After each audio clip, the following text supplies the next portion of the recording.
So, hello and welcome, everyone.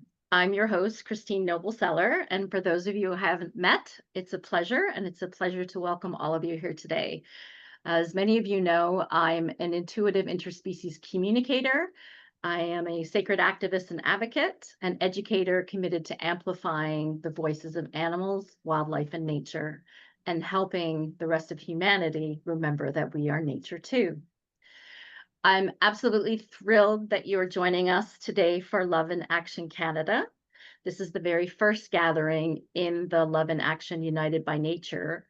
It's a brand new series, a sacred service series from Interspecies Voices, and it's created as an open invitation to come together in times of need and listen deeply to what the more than human world wishes to share through Intuitive Interspecies Communication, or IIC. And in this very first offering, we are responding to the urgent wildfires that are sweeping across Canada with a particular focus on the Western provinces where the need is currently the greatest. The fires right now are devastating communities, ecosystems, and wildlife habitats. Today, we are gathering in love and in service grounded in respect, reciprocity, and the power of listening. This is a new way for me to start events. Usually I start by introducing our guest speaker, but today I'd like to bring us all into sync and settling into presence by starting with a relaxing body scan and grounding meditation. So I invite you to, well, you're all muted, thank you. And you're welcome to close your eyes, or if you'd like, you're welcome to turn off your video, whatever feels most comfortable to you.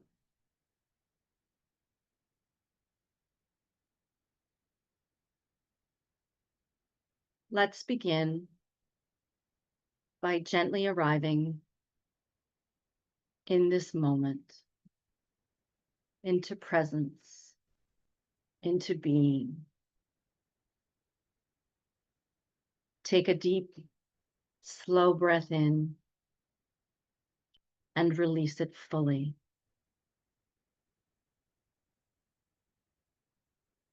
Now bring your awareness to your body, gently bringing your attention to the top of your head and your scalp, forehead, eyes. Soften any tension. Let it melt away. Moving your attention to your jaw. Unclench your teeth if needed. Let your tongue rest gently. And allow your whole face to soften. Bringing that awareness now to your neck and shoulders. Let them drop away from your ears, heavy and relaxed. Feeling into your arms, moving your attention down through your elbows, wrists, and hands, just allowing them to rest on or beside you.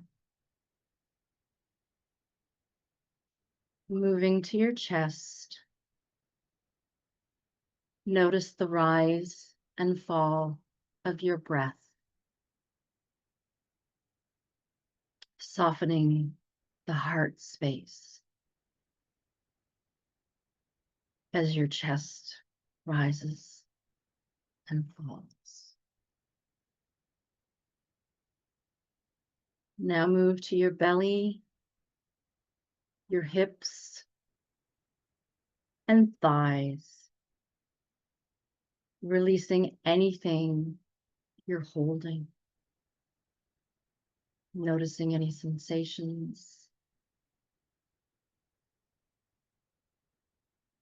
Feel the weight of your legs, your calves, We can't forget your knees, ankles, feet,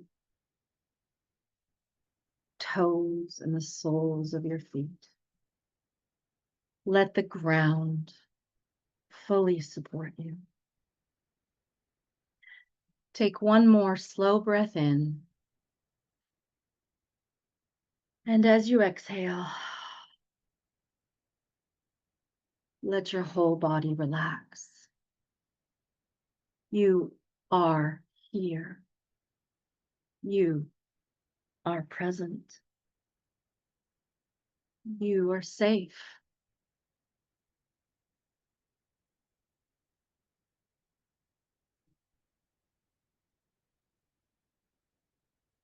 In your mind's eye, I'd like you to see yourself in a meadow, a beautiful, gorgeous, spacious, lush, colorful meadow. Lie down on the soft earth, surrounded by wildflowers, taking up space, stretching your body, getting comfortable. Feel your body resting on the land, fully supported, gently connected.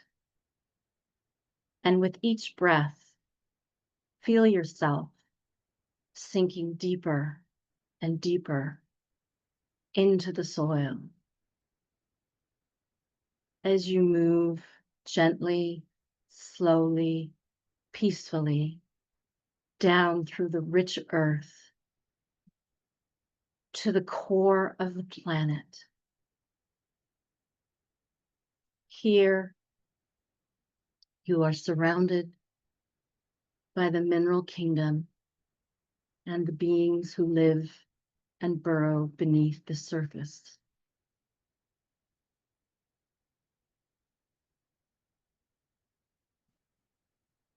You can take a moment to acknowledge them. Feel the pulse of Mother Earth gently and rhythmically rocking you.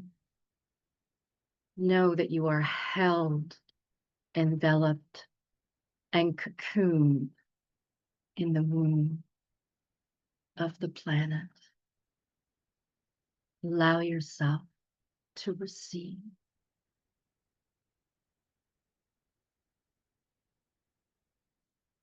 Now feel yourself gently rising, floating up and out of the earth into the open sky. You are now being carried on the breeze, warm, gentle, strong, surrounded by the winged ones, birds and insects, soaring on the currents. Feel this freedom of flight, this clarity of vision, this spaciousness of perspective. You are light. You are free. Before we continue, I'd like you to take a moment to notice any emotions that might be present within you now, including grief, frustration, helplessness, perhaps even anger or rage at the human causes or mismanagement of these fires. These emotions are valid. It is human to feel deeply in the face of suffering, loss, and injustice. You may also be feeling grief for what has been lost, for those displaced, injured, or killed by the fires. This grief is natural. It is human to feel deeply in response to suffering and change. Again, allow yourself to feel without judgment. Allow whatever is present to be witnessed without judgment. Let all feelings move through you like waves through water, acknowledged, honored, and held with care. As you continue to breathe, gently invite love to return and engage you once more. Breathe in love. Breathe out love. Let love transform and soften the weight of what you carry, making space for presence and clarity. Now, drifting downwards again, you move gently into the realm of fire, the heat of transformation. Feel the warmth, the passion, the energy of life force itself. Lava flows across the land, creating endings and beginnings. Fire clears what no longer serves and opens space for the new. Feel your own inner fire, the spark within your heart, the flame of purpose, of action, of love in motion. You are alive with energy. You are a light with possibility.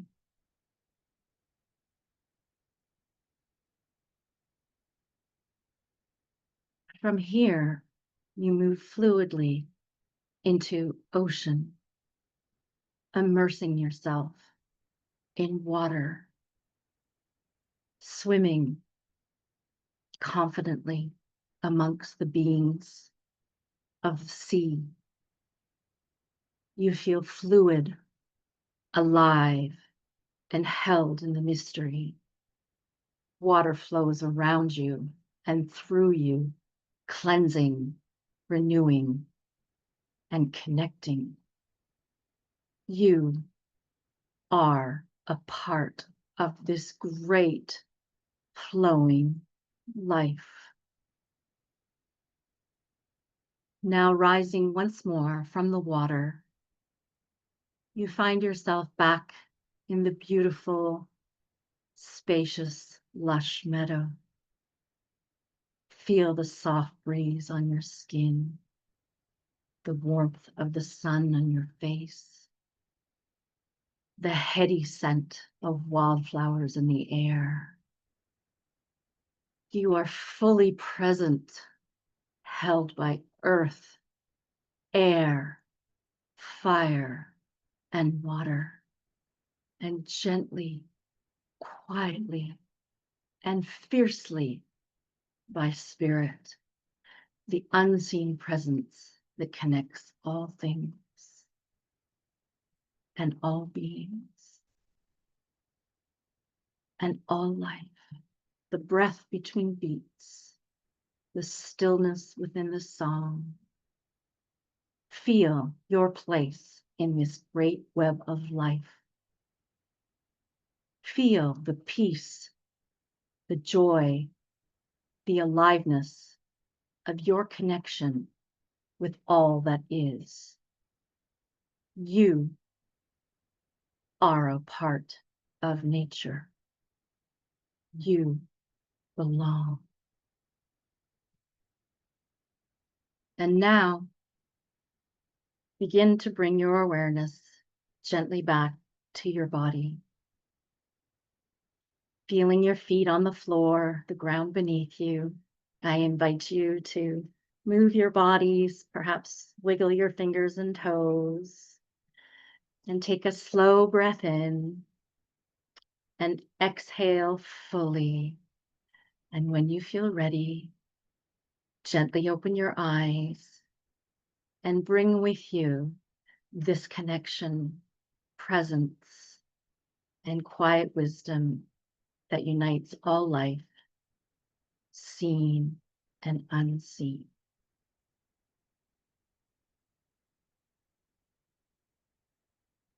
And as you integrate and return to our gathering, I'd just like to briefly share some housekeeping and what to expect today before we introduce our guest speaker, because I'd like you to make the most of our gathering today. So as you know, we'll be meeting for about 90 minutes. Next, we'll have an introduction and interview with our guest speaker, followed by a guided communication with nature. Then we're going to open it up for conversation and invite you to an open Q&A and sharing circle where we'll warmly invite you to ask questions or share anything you received or experienced. And then we'll wrap up with a few practical reminders about next steps before closing our time in gratitude. Normally, I keep the chat closed during the first part of our time together after I introduce Sydney. I may keep it open, but if I don't answer your questions, we'll come to them in the Q&A. Or feel free to just jot down any reflections or questions so that you can bring them forward later. A very grateful reminder that all proceeds from today's gathering are going to be shared equally amongst 3 registered charities that are supporting humans, other animals, and ecosystems impacted by the wildfires, including the Canadian Red Cross, which currently has some matching programs, which will generate even more donations, United Nature, and the Winnipeg Humane Society. So again, I want to thank you for your presence, your care, and your support.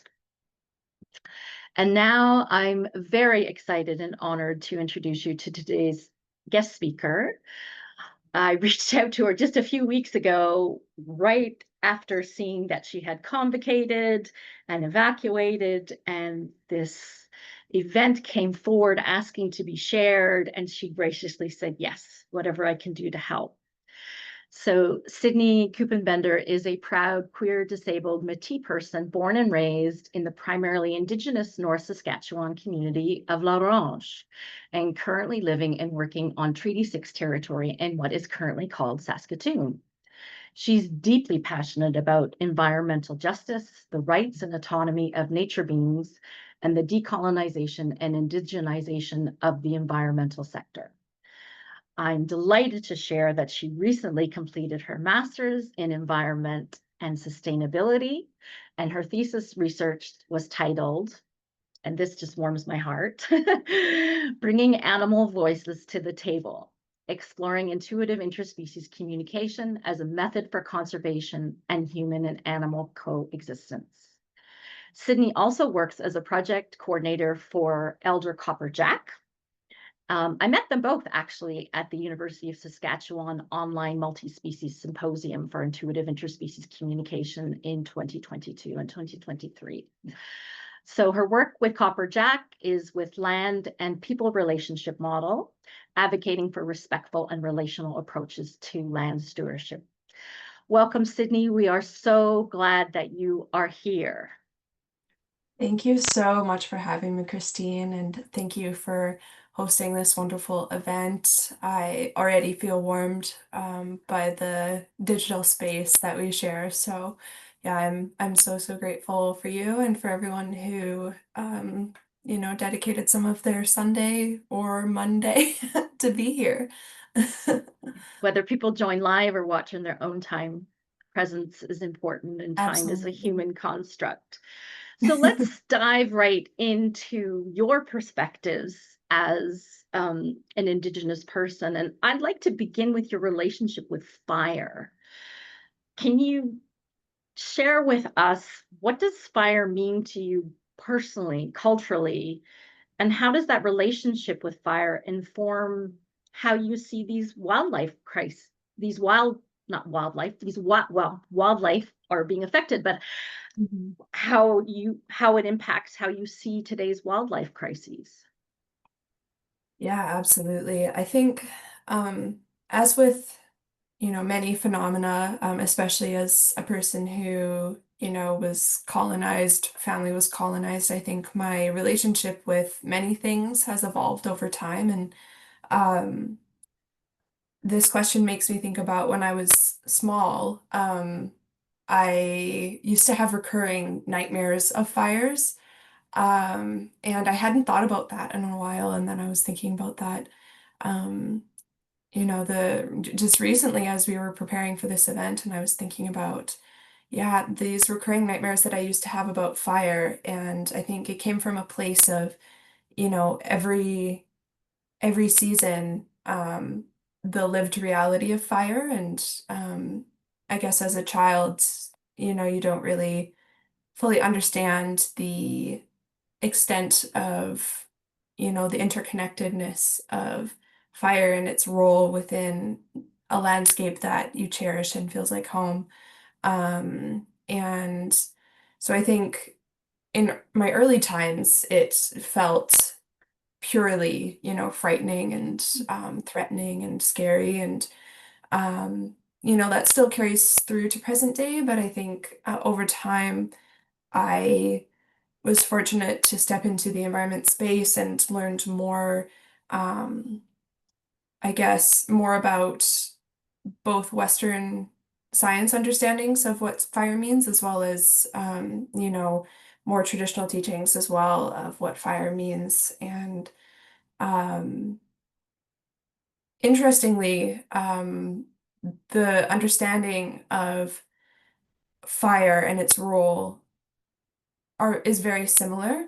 But the difference is, you know, um, policy wise, if that makes sense. Like I would say, I was taught in my undergrad that, there's trees and bushes and other plants in the undergrowth that rely entirely on fire in order to regenerate. And, there's even pine trees that their cones can't open until they're heated with fire, right? And the rosin melts when it's superheated, and then, it's able to germinate. And um, at the same time, there's traditional teachings about fire and its role on the landscape. But, the difference being, um, the relationship with the land and how that's enacted. And on the Western science side, the land is purely for, resource purposes, and in a short-term vision of what burning, means. It means burning money, essentially, because you're burning, future paper or whatever you're going to do with the trees that you want to clear cut and log. But then on the, in the traditional understanding of the land, it's much more long term, and the relationship with the land is more long term. And so, while fire in the short term may seem counterproductive on the landscape, in the long term, it's actually beneficial. And I think Western science, as it always is, like slowly catching up to that understanding in terms of policy. And we'll get into that a little bit more, I hope, during our chat today. Um, but it's still behind, and it's kind of finally catching up and coming full circle to where Indigenous folks have been all along, which Mhm. is, cultural burning um, and yeah, what Yeah, that. let's talk about that. That's the perfect segue. What I really appreciate and why I was so excited to invite you as a guest speaker is that you have that blend of traditional Indigenous perspective as well as Western approach, or Hmm. conditioning or education. Hmm. So I don't know a lot, and I'd love to learn more. So, Indigenous fire stewardship involves cultural and prescribed burning.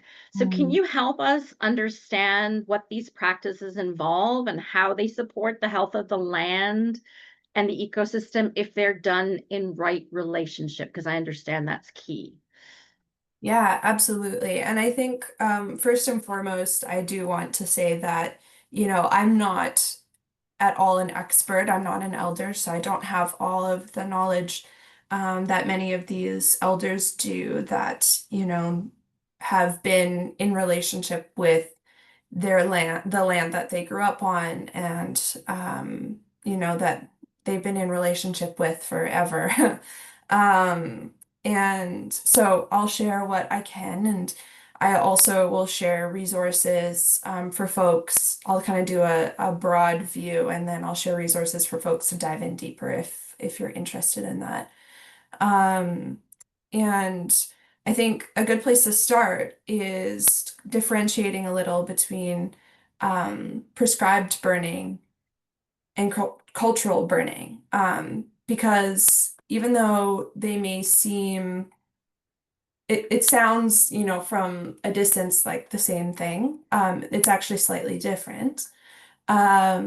So the prescribed burning is kind of a newer practice through Western science. It's kind of the colonizer take on cultural burning, basically, is kind of my understanding of it.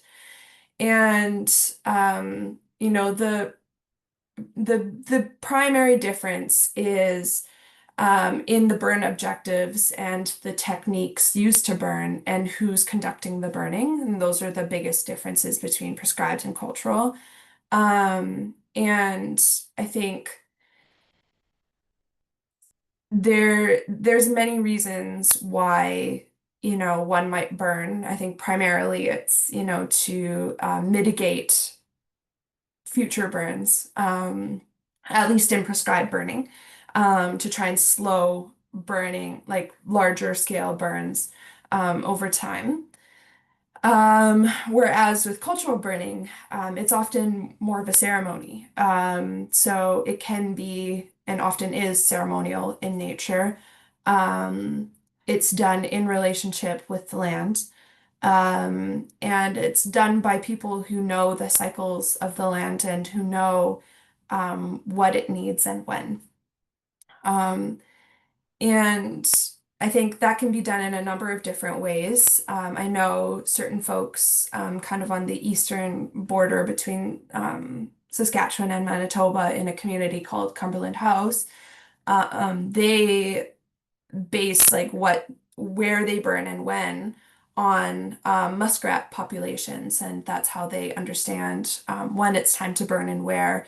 Kind of along shorelines and stuff is based on the muskrat as well as the presence of certain like an abundance, overabundance of certain species in a landscape, and so they understand culturally what the balance is supposed to look like and when things might be a little out of balance and when it may need a burn in order to kind of bring things back into balance. And I think that's a good reminder when, as well, that, we can't, as humans, pull ourselves out of the greater landscape because I think there's a tendency to, especially when we're frustrated about, all these policies and this, feeling of, we're destroying the landscape and like humans are, a disease on the landscape or, because I hear that a lot in um, primarily the Western science circles I run in is, like you just, yeah, frustration. And I think it's a good reminder that, these we're part of this landscape and there are dependencies on us and we depend on the land as well. And I think it's just a beautiful um, image of interdependency and interconnectedness when you think about um, fire stewardship or fire guardianship and, knowing that land so well to know when things need to be brought into balance um, and yeah, the impact long term for that. Um, and yeah, I think I don't know how much more needs to be said in terms of, how burning is beneficial to the landscape other than it gives a chance for things to come back into balance. Really, ultimately, that's what it comes down to.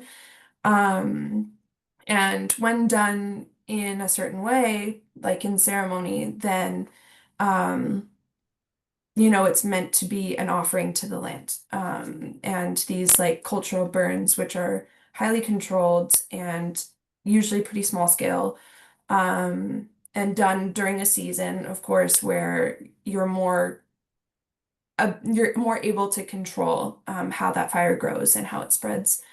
Um, and yeah, it brings things back into balance. And I think, especially now, as we're looking at um, an increasingly globalizing world where, non-native species are spreading and sometimes like taking over and dominating certain landscapes, the intention to kind of give native species a renewed opportunity to take over a landscape again is another reason why cultural burning might be used. And um, yeah, and again, like certain like berry bushes, they do much better after they burn. We have like lots of elders who, as much as you grieve when it burns, because it is like a loss, it's like losing family, as much as it is part of the cycle of the earth. It is a loss, and you do grieve, but then some elders as well, they always find the humor.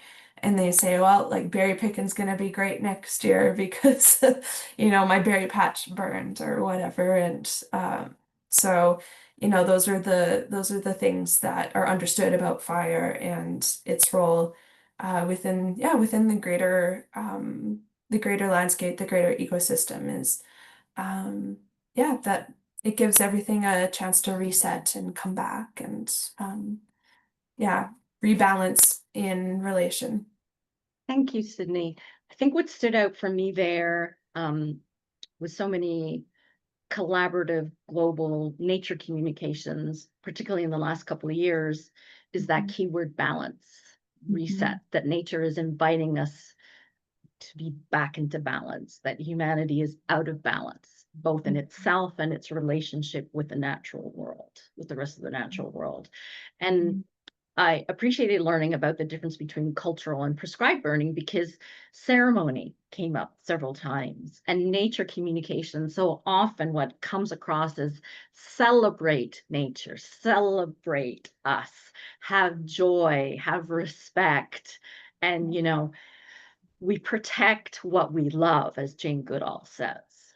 Mhm. So I heard that as well as the interdependence and interconnection. So you mentioned about things that have affected these practices.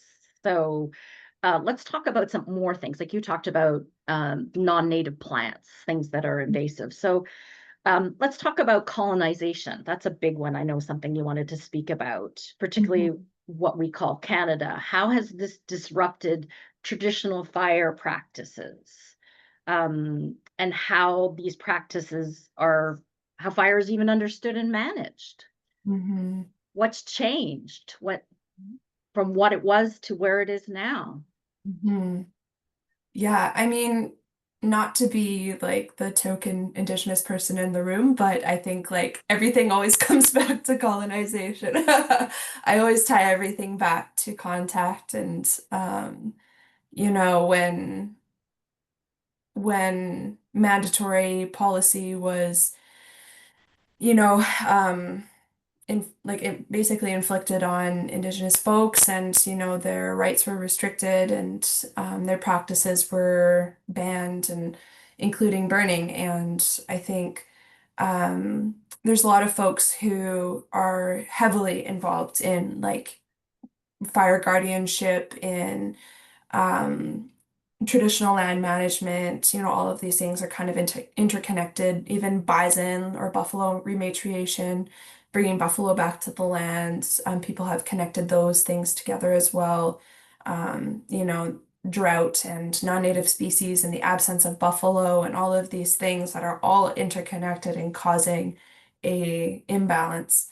And so yeah, colonization is really the to me the root cause, and I think the way that um, that has been tried to be rectified in recent times is to, increase prescribed burning, for example. And while that is a step in the right direction, as well as, like other attempts to prevent fire, um, a lot of folks will say like preventing fire or like stopping it before it grows is the mistake, and that, out like burning intentionally is the right way to do things as understood by the folks who have been here for millennia.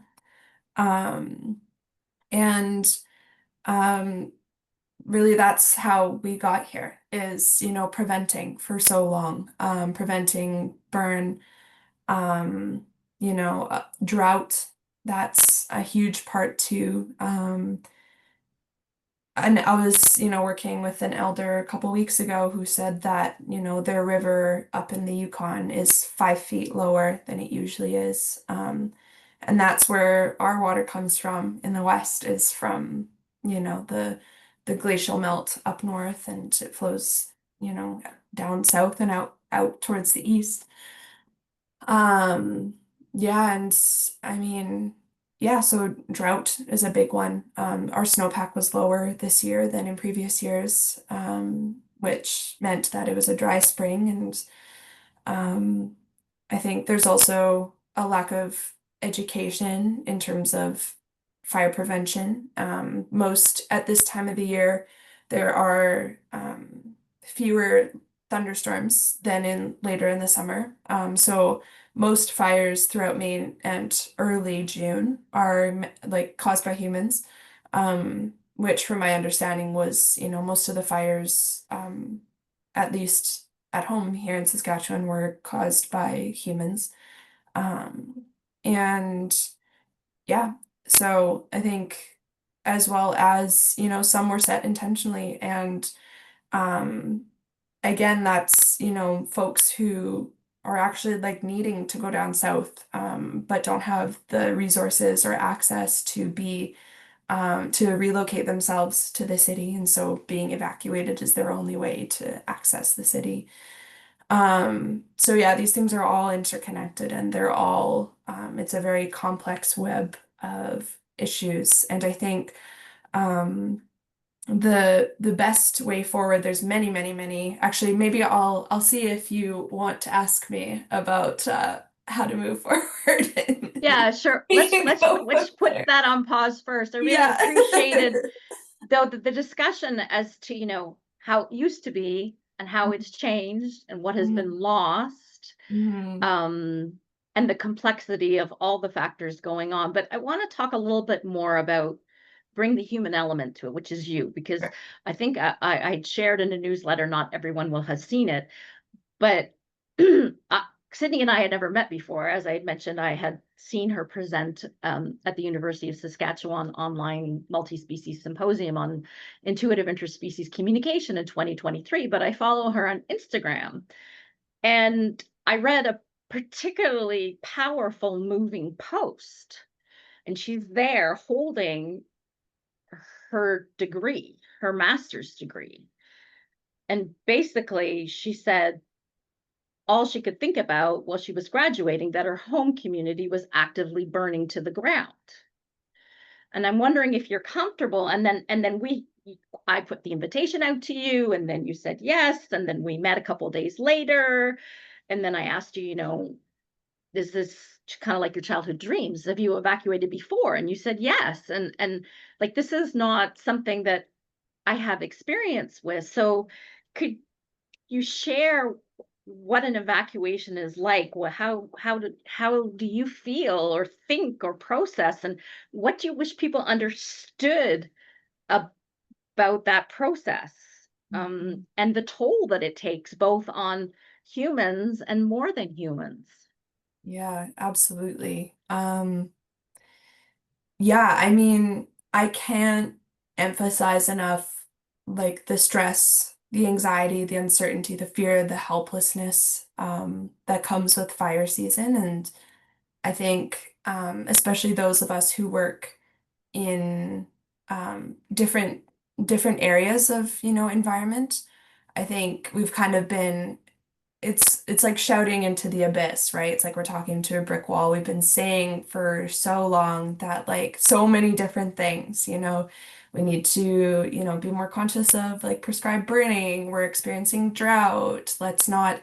Um, let's stop trying to extract, peat from the wetlands because like that's a natural fire break.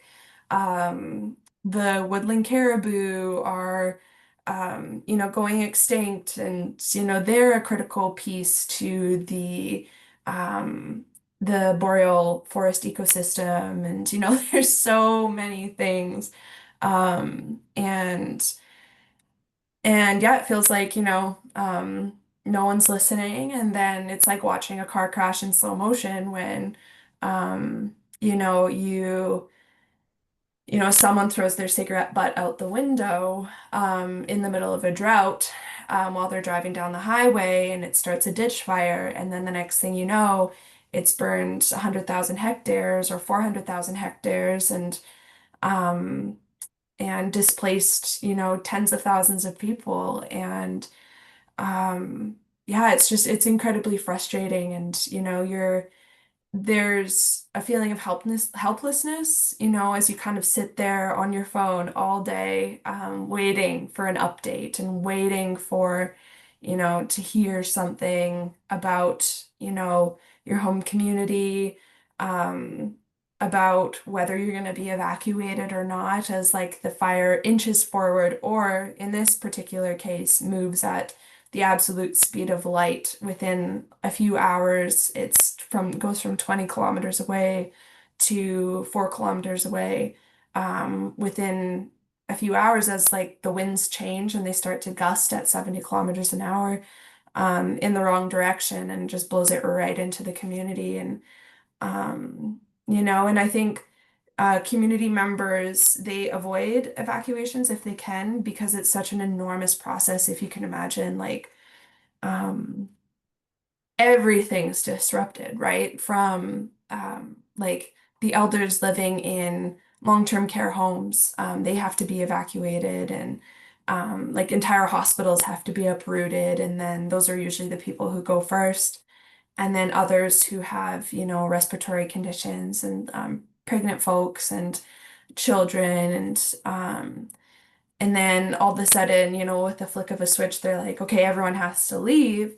And hopefully everyone has, your to-go bag packed, but often that's not the case. And, um, so all of a sudden everyone's like throwing random things in a bag and hitting the road. And then you sit on the highway and you watch as the fire comes closer, because, in this particular case, again, there's a fire north of the community and south blocking the highway for people to evacuate. So people are being told to evacuate, but they can't go anywhere because the only highway out of the community is blocked by another fire. So, my family sat in traffic for 8 hours and like inched through literally a fire as like embers are falling from the sky. And yeah, it took them 8 hours. What's usually like a 3.5 hour drive took them 8 hours. And um, yeah, and I think as there's also so much guilt, right, as you evacuate, because there's so many people that stay behind. You worry for the folks who are staying behind to, try to protect the community. And you also worry about all the more than humans that are staying behind as well. A lot of people don't realize that if you don't drive yourself out of your community, like if you're being evacuated by bus or by air, then you can't bring your animals with you. And even if you do evacuate yourself, if you have nowhere to go and you have to stay in an evacuation center, they don't accept animals either. And so hundreds of families have to leave their pets behind. And so these families are like not knowing what's going to happen to their animals. Um, and on top of that, because like um, kind of safety protocol generally says that, it's safest to unleash your pets. And so, like, rather than have them locked in a home, locked in the house or locked in a yard and unable to escape, like the idea is like if you can't take your pet with you, like loose them. So you can imagine, like many animals who like aren't used to being outdoors are now just like running loose. So that's unsafe as well for them. I'm But gonna I'm gonna pause you there, Sydney, because I know I yeah, don't want it to be too traumatic, and I want to wrap up this interview so that we can move through all the parts. I just sure. really want to thank you for being so open and vulnerable and reliving Mhm. that. Mhm. I will say, and I will add it, I'm glad you brought that up about animal companions because Humane Canada is calling for a nationwide strategy for animal companions Yes, for emergencies, and exactly. I'll include that in the follow-up resources because one of the reasons why Sydney and I chose the Winnipeg Humane Society is because it is basically the only point of contact for thousands and thousands of kilometers for Yeah. animals. And, they are not all of you are from Canada, but many people are being evacuated hundreds of thousand kilometers away, like into other provinces halfway across the country. So Yeah. it's incredibly disruptive. Let's talk a little bit more before we move into the communication with Mhm. nature. What would bottom line, key core essence, what can we do even if we're not in a fire affected area? What do you want us to know? What can Mhm. we do? What do you want to teach us? Mhm. Yeah, thanks for wrapping up the previous one because I was going there. I was gonna say, Yeah. there is people are fighting for policy change, but it was gonna be a long trip, so thank you. No, I'm just kidding. But yeah, so I would say because this issue is so complex and there's so many different moving parts, um, pretty much anything helps because I think like you have to think about your own personal skill set and what you can contribute to this extremely complex web of, interconnecting issues. And I think particularly for, if you're within driving distance of communities that might be, forced to evacuate. Um, in the meantime, before hopefully there's a policy change for our more than human companions, opening your house to foster is often like as a very temporary foster, it's usually like two-ish weeks. It can be one, it can be three, it can be a little bit longer, but usually about 2 weeks to foster these animals who have loving and caring homes, but just, that didn't have a place. They're also displaced, during this process. And then, so yeah, many, many, many, many, uh, like rescues do that. They offer, support during these evacuations. So reach out to any of them. I'm sure they all are involved in that in some capacity. Um, if you're within a province where fires occur, at least within Canada and some parts of the United States, being an advocate for Indigenous, cultural burning is incredibly important. Um, there's programs like Land Guardians that are starting fire guardian programs. And in Canada, anyways, there's only one federally funded program right now that trains Indigenous community members to, do cultural burning, which is incredibly important, especially because Indigenous communities are the most threatened by forest fires because they're the most remote populations, at least again within Canada, within my context. And then on top of that, I'm assuming most people in this digital space who are joining us either now or later, many of them are probably communicators. And I had the most lovely conversation with a friend yesterday at an academic conference. It's wild. But she is part of a group called Tree Chaplains, and they care for, they're like a just like a semi-organized formal group that meets regularly to communicate with trees. And each of them have kind of their own trees either in their backyard or close by that they care for personally, but they also care for trees more widely. And so they do like energy work and grounding work for trees as well as other beings. And so yeah, they had like a whole event that they did during the fire season to find out what they could do to help. And they got some really interesting information and yeah, some really interesting guidance from the trees. Um, so yeah, there's many ways, advocating for policy change, donating, attending events like this. I could go on and on and on.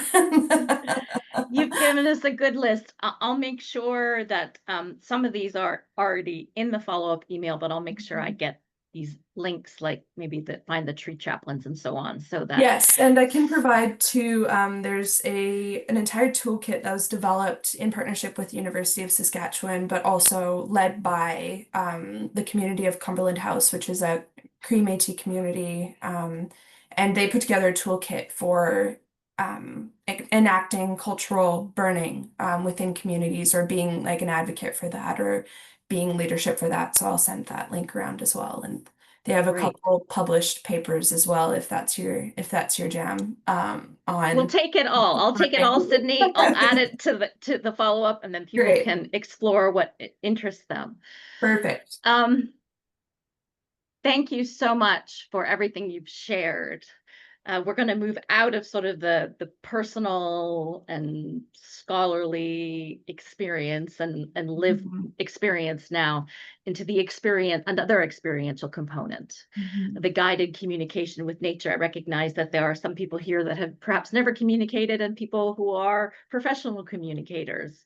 So please do as you wish during this time. Uh, so I'm going to lead this guided communication with the wildfires and the flora and the fauna impacted by them, to bring the more than human world voices to the table. And this is a chance to deeply listen to what nature wants us to know and how we can help.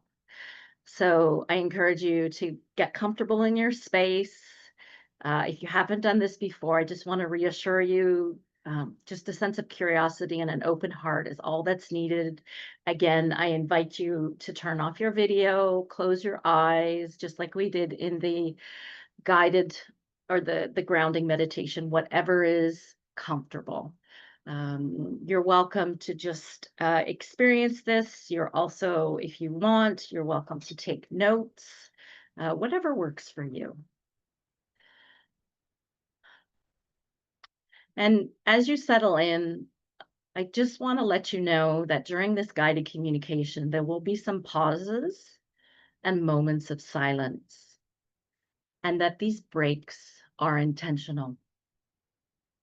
They're there to provide space to breathe, to feel, and to listen on all levels, with your body, on your heart, in your being, to fire, and to all beings of nature. Don't feel that you have to do anything. There's no need to fill in the silence or do anything in particular. I just encourage you to stay present, holding space, and allow, excuse me, whatever arises to unfold naturally. Please know there's no right or wrong way to experience this guided communication. There's just your way. We are all natural communicators. We all have our own communication style. And remember, you too are part of nature. Nature is in your nature. Returning to the heart, feeling that connection you cultivated in that grounding meditation. Again, bringing your attention to your heart, the heart space in the center of your chest. Breathing in, feel your love for nature, your love perhaps of the forest, the wildlife, the winds and waters, the fire, and the soil. And when you breathe out, allow that love that you feel for nature to flow freely so that you're breathing in love and breathing out love. You're breathing in the love that nature has for you, and you're breathing out the love that you have for nature. And as you continue to breathe, feel this strong connection in this heart field that we've created and our connection with each other.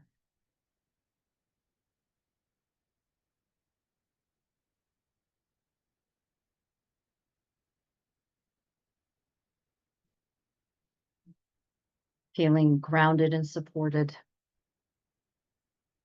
in the reciprocal love of nature flowing back to you. Nature's love surrounds you and holds you. And feel as this mutual love expands your heart field, enlivens all the cells in your body, and ripples outwards, allowing your heart energy to expand beyond you into the space around you,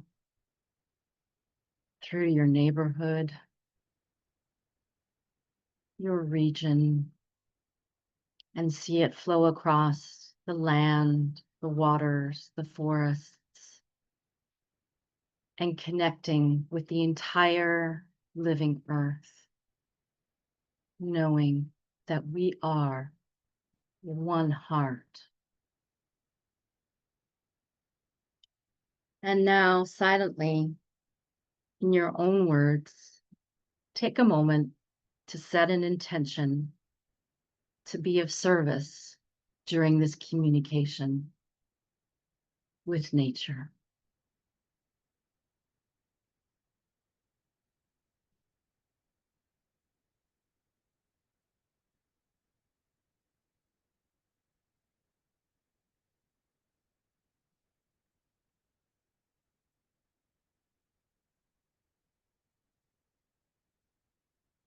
Need not be a big or long intention, just a pure, heartfelt intention. And along with your intention, feel from your heart that you send this deep greeting of love and respect and celebration to nature around the world.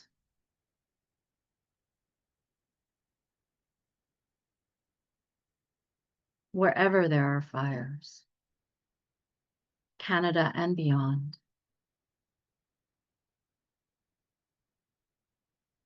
Sending love to fire, the dancing transformer, sending love to the wild beings of the land, water, and sky, sending love to all the flora and fauna affected or displaced by fire, sending love to humans and their animal families who've been impacted, sending love to the plant kingdom, sending love to the land herself.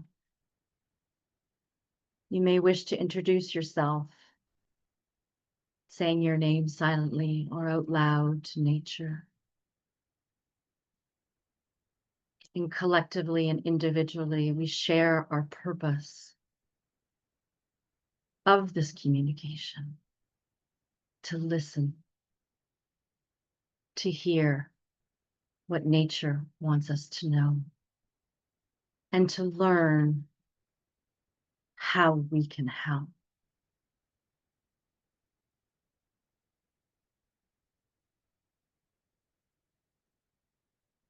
We start by listening to fire. Bring your attention to Canada, to the lands where wildfires are burning.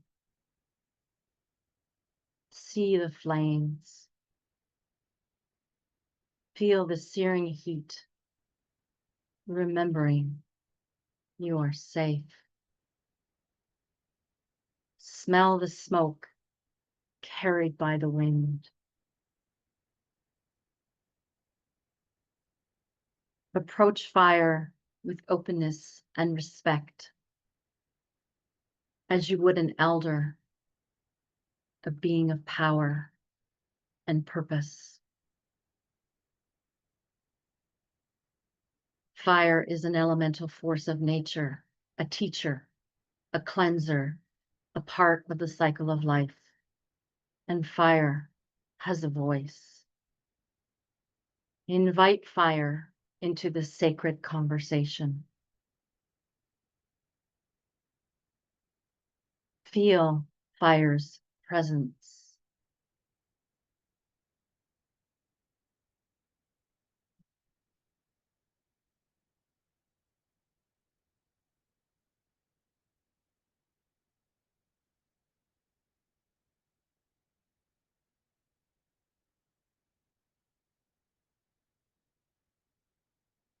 You may wish to ask these questions that I'm about to share, although you're warmly invited to ask your own questions, whatever arises from your heart or intuition.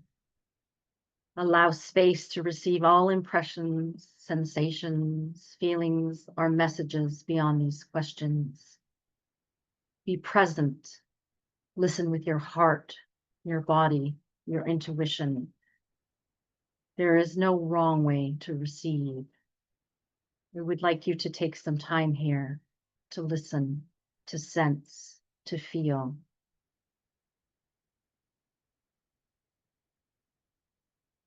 Here are some questions you may wish to ask.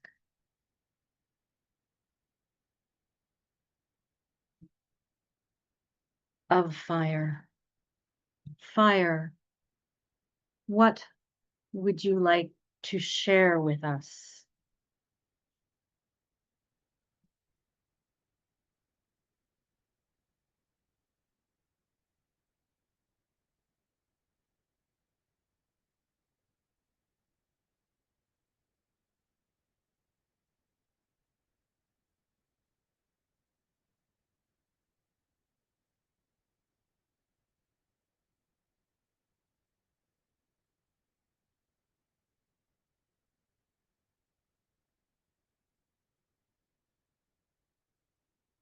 How can we help?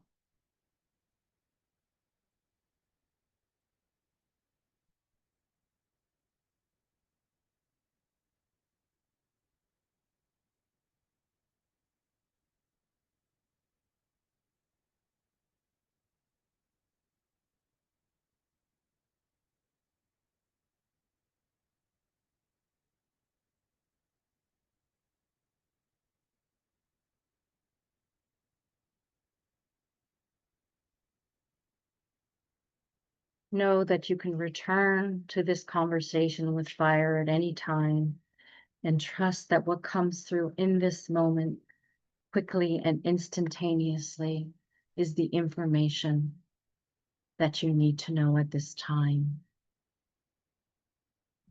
Thank fire for this exchange. Offer your gratitude.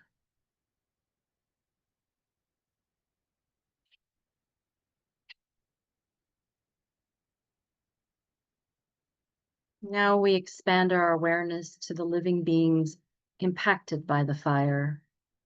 the trees and plants who stood rooted in the path of the flame, birds who fled the smoke, the four-leggeds who sought shelter, the insects, the fungi, the microbes, the rivers, the soil.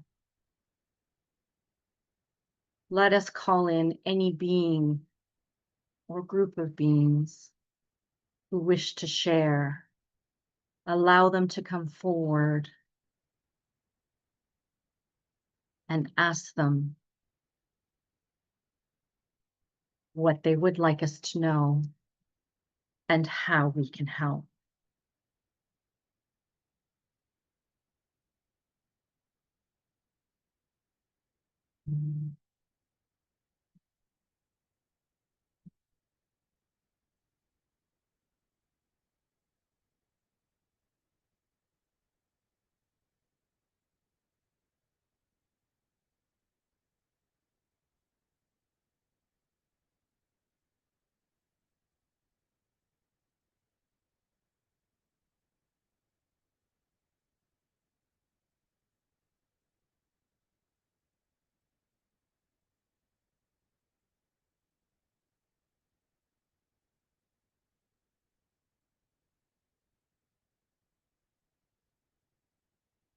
Again, know you can return again and again, as often and as many times as you wish, in communication. When you feel ready, thank all who came forward. Thank the fire. Thank the flora and fauna. Thank nature herself for entrusting you with these messages. Bring your focus to your breath, to your heart. And when you are ready, open your eyes, bringing your awareness back into our shared space. Carry these messages with care. May these messages inspire compassionate action, deep respect, and sacred reciprocity. Before we move into our sharing circle and Q&A, take a moment to integrate what has come through.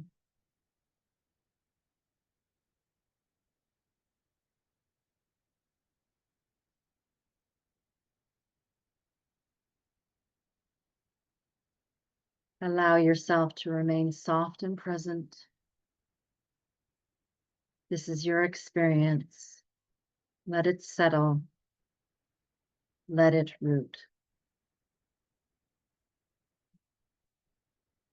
And when you're ready, welcome back as we now open our circle to questions, reflections, anything that you may have received or sense.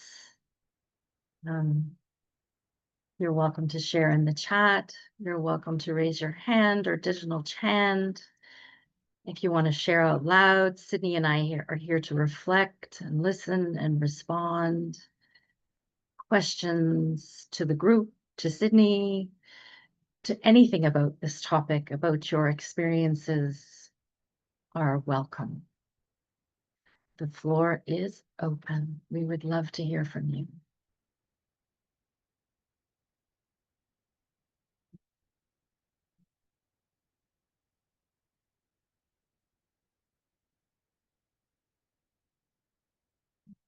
Yes. Thank you, Dalia. I'm taking a moment to write the messages I received in my notes. Yeah. But it was like a half-day workshop. We'd have even more time to do that. It would be like, go away for 20 minutes and jot it all down. I know that this is moving faster than might be within your nature. Yes, Debbie, please go ahead. Hi, all. This is just a beautiful gathering. I'm new to this, but I still try.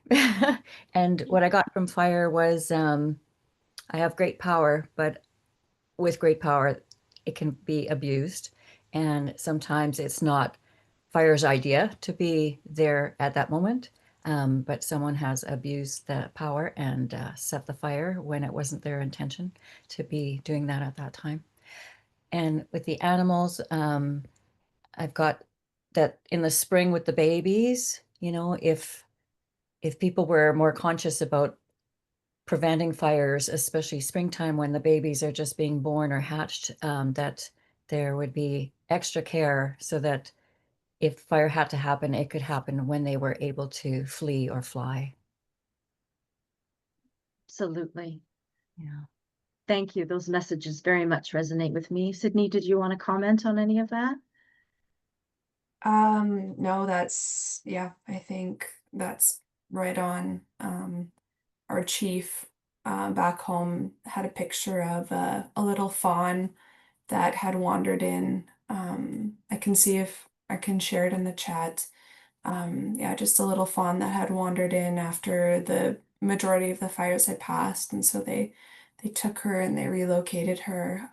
But yeah, I have thought about her a lot, and what she's doing now, because I don't know what happened to her mom and um, yeah, what's going on. But yeah, 100%. I think a lot about the babies. Thank you, Debbie, for starting us off and trust what you received. Now, am I saying your name right? Can you say your name first for me so that I know? Because we just met by a text today. Danalia. Daniela, Danalia. Danalia. Yes, please go ahead. Thank you, thank you. Thank you, sister. As many of you know, as nature communicators, we all have our different lenses, access points, missions, soul contracts, that sort of thing. I'm very much in the eco-spiritual, social change realm. And just to say that I host a space called the Listening Field, where groups of humans and nature elders come together to consult, just like this. And we've been doing this for about 4 years. And in 2023, we did a public consultation with fire and the wildfires in Canada. And trees came forward, blueberry bushes came forward, dead wood, Indigenous elders, etc. And so we have the findings from that report that I'm happy to share at another time. What was interesting for me is that when I connected with fire, the message that I got was when we, this is fire speaking, are met and matched by your, like my personally, and humans' love, passion, and light. So when we meet this massive escalation of fire energy on our planet, when humanity rises to meet, we come back into balance.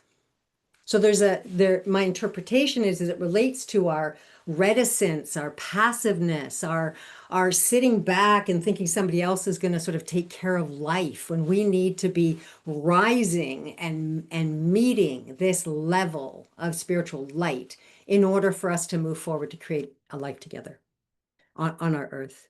The second thing was that there were other areas, obviously, where we need to come back into balance. And water is one of them, which means our relationship with water, this is what they went on to say, is equally as important.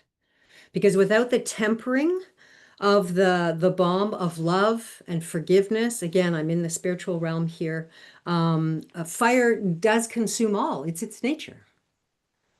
So the balance of the feeling, as well as the mind and the action and listening as well, all of these things need to come into balance. And so anytime that, and this is, I'm speaking just from my experience, is that anytime we're siloing any part of nature by themselves, they're always the first ones to say, hey, we're all working together, just like you when we were in our grounding space initially, right? They're all connected at all times. It's us that's rejoining that connection. And then the last thing was, I think you had said, the beings affected by fire. normally I speak very specifically with different species, etc., but in just reaching out to all of them, what I heard from them was, we are your messengers. Pay attention. We're the ones who are going to know when the fire's coming. We're going to know before you're going to know. So if you're paying attention to us, we will help lead us all in a good way in response to the escalation of the fires. So. Just like animals move to higher land when there's tsunamis elsewhere around the world. Thank you for Yeah. your beautiful contributions, sharing about your work, Daniela. And I would invite you to send me that report. I would love to include a link in the follow-up email if you would, so that we could all see it as well. Sure. Yeah, it's in a PDF, so you could attach as well. Yeah, that would be, I think my platform doesn't allow attachments actually, so a link would be great.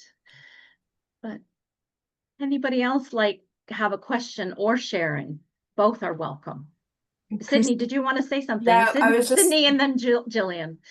I was just gonna add, it's interesting, Dalia, that you got that image of water as well, because I also kept getting water, and I actually got a really strong image of a red, like a red line, like of energy, and a blue line of energy that were like both kind of interconnecting and running in parallel together.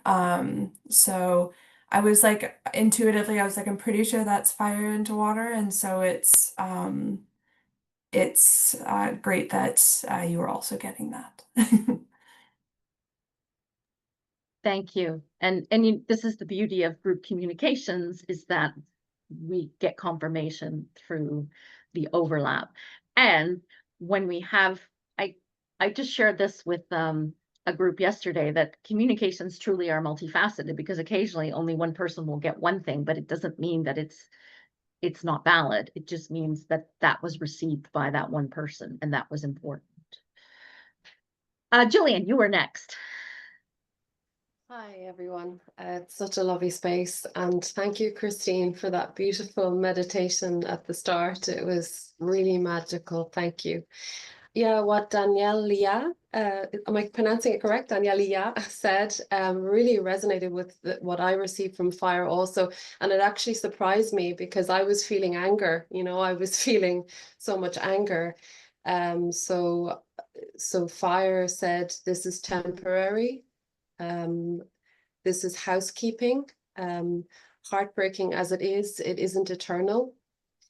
And I think whatever your next question was, I don't remember, but I have trust so far as the trust in the process.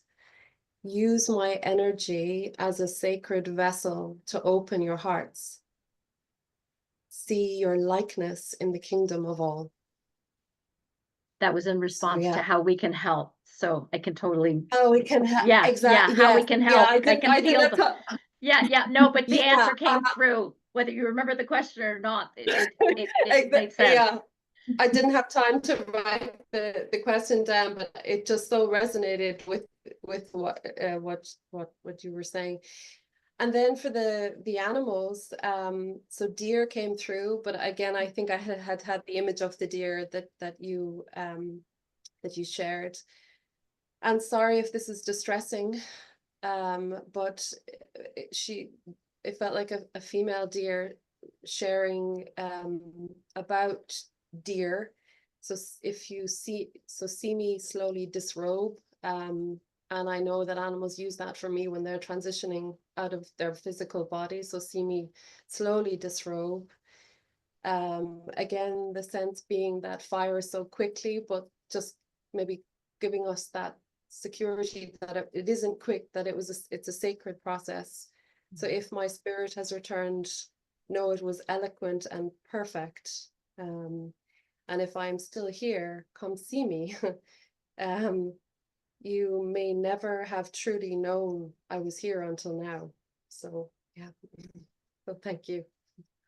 Thank you, Jillian, for seeing them, for hearing them, for relaying that message. You're welcome. And there will be distress. Yeah. It's many humans just shut down, become desensitized, and turn away rather than allowing their hearts to be broken open over and over again. Yes. Is there anybody else that would like to share? You can also share in the chat if you're not comfortable speaking. Lynn, please go ahead. You just have to unmute yourself, please. Or where'd you go? There you are. Okay, go ahead. I can't hear you very well. Can anyone else hear Lynn? No, it's like your volume is super, super soft. So you're unmuted for sure now. It's just, I don't know if you're close enough to your microphone or your volume is really low. Some microphone issues. I can write my Starting to hear you, but still out of reach.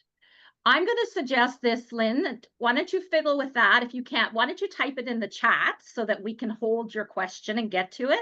And I'm going to invite someone else to speak while you take the time to write it. And we'll come back to you. Just because sometimes those tech gremlins, there's not much we can do about them. Is there anybody else that has a question here today or would like to share something in the communication that was received? Allison, yes, please.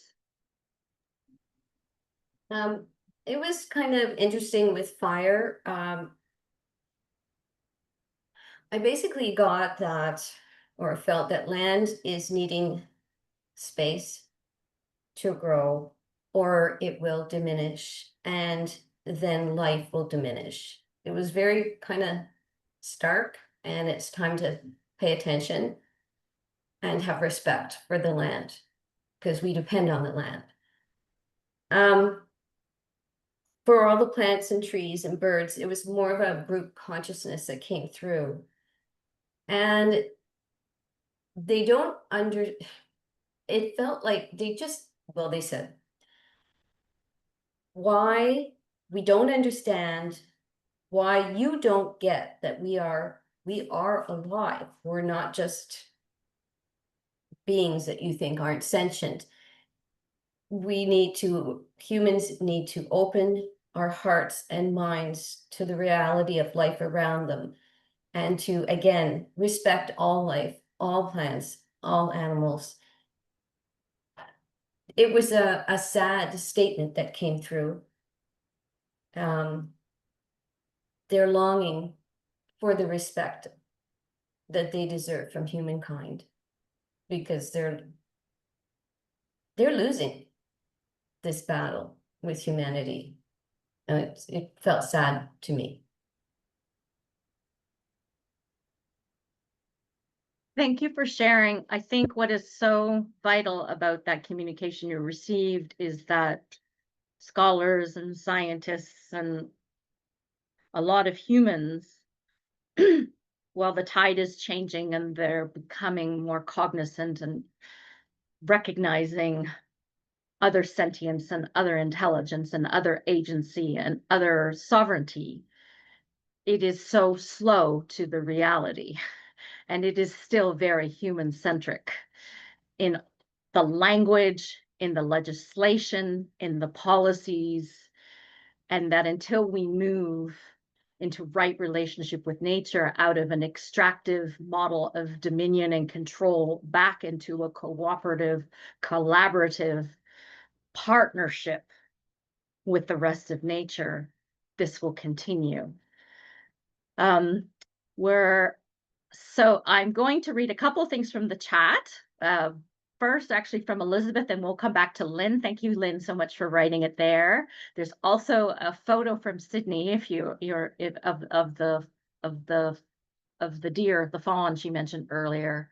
And then we need to start wrapping up. So Elizabeth, thank you for your heart going out to those of you who've been impacted by the recent fires in Canada.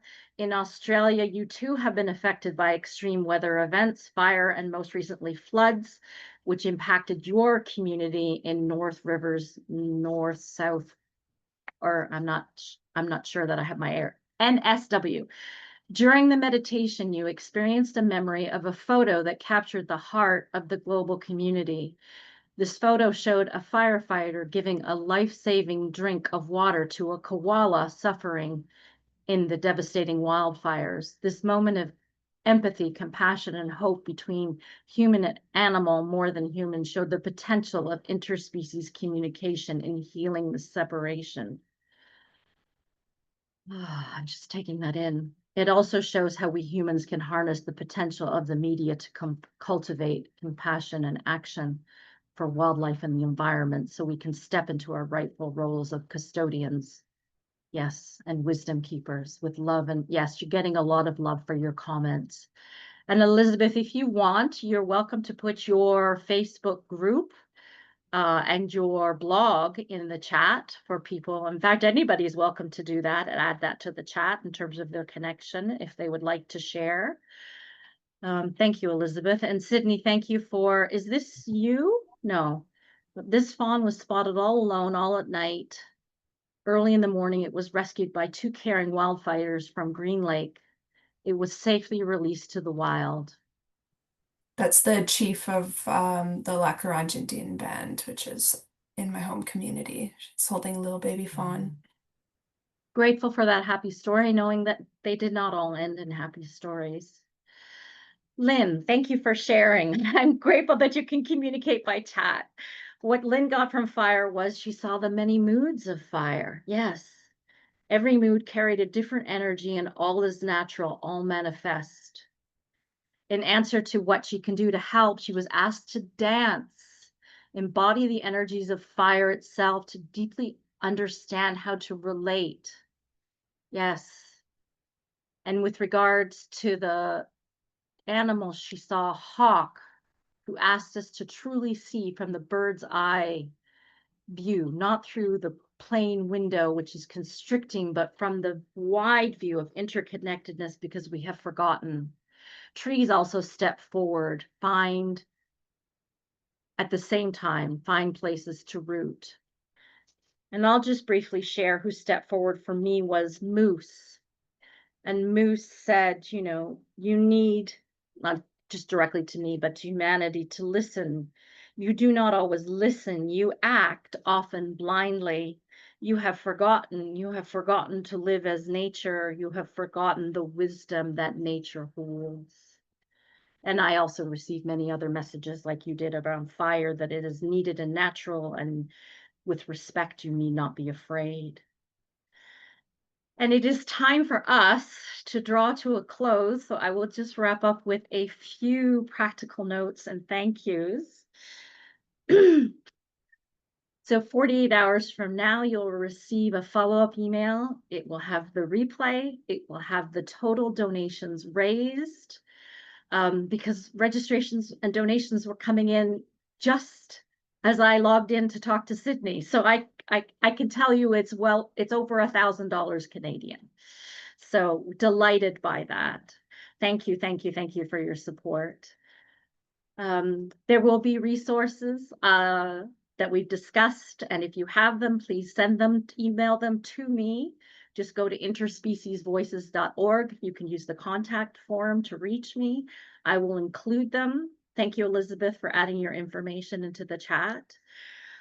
I want to thank Sydney for making time. She evacuated. She moved back into her house. She had her family move in with her and their dog move in with her. So she spoke at a conference on Friday and was attending a conference and is here with us today. So thank you for bringing your perspective, your lived experience, and your wisdom, and for educating us and for all that you do and educating other scholars. And I thank you for everyone here that attended the event live or is watching the replay, and all those that donated without any expectation. We are so, so grateful. So I invite you to unmute and say thank you to Sydney. And goodbye and take care. And I hope that you enjoy the replay and all the resources. Thank you so much, Christine, for having me and for sharing space. And thank you, everyone. Marcy. Thank you, Sydney. Thank Thank you, you. Sydney. Thank you, Sydney. Sydney and I are going to stay on to have a little debrief. So if you didn't get to ask a question, Sydney and I are happy to answer a question now. If there was something pressing or that you didn't get to speak to. Otherwise, enjoy the rest of your Sunday. Blessings be. Thank you. Yes, Danielia, go ahead. Yeah, it's not a question so much as just really wanted to acknowledge that I'm appreciating the intersection of those of us who, in whatever realms we've been doing nature communication work, we're now being brought, what I would, in my language, to center, where like at the moment I'm actually working locally instead of globally, and it's a local grove of trees, a park, city council, community, conflict, issues, and bringing the messages from the tree elders, guiding how we're working together. And this is to create new ways of working together that haven't been seen before. So I'm just appreciating our talk about policy and just, yes, integrating, bringing their voice to the table. And as someone who has a background in law, I really understand what the significance of the rights of nature movement as well. So I just really want to acknowledge and appreciate that we're finding each other now, and we're bringing what we have and the nature elders and the nature people right into the center of human society. And it does take courage, and it does take patience, and it does take a lot of compassion and love and meeting people where they're at. So I'm just really acknowledging every one of us who is doing this work in their own way. And thank you so much for this opportunity today. Thank you. That's a beautiful note to end on. I just want to let you know that when you get the replay, you also get a download of the chat. So don't panic if you're like, oh, I didn't get that email, or I didn't get that, social media handle. It will be shared in the chat with everyone that registered, just limited to that group. So I will say goodbye now. If you want to log off, I'm going to stay on with Sydney. Thank you again. Wishing you a beautiful Sunday or Monday, wherever you are. And I will help those that might be wondering, how is it I get off? So don't worry.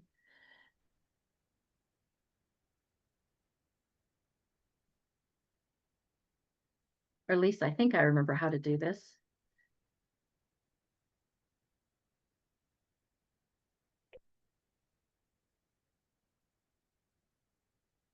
And I need to stop the recording. Nice.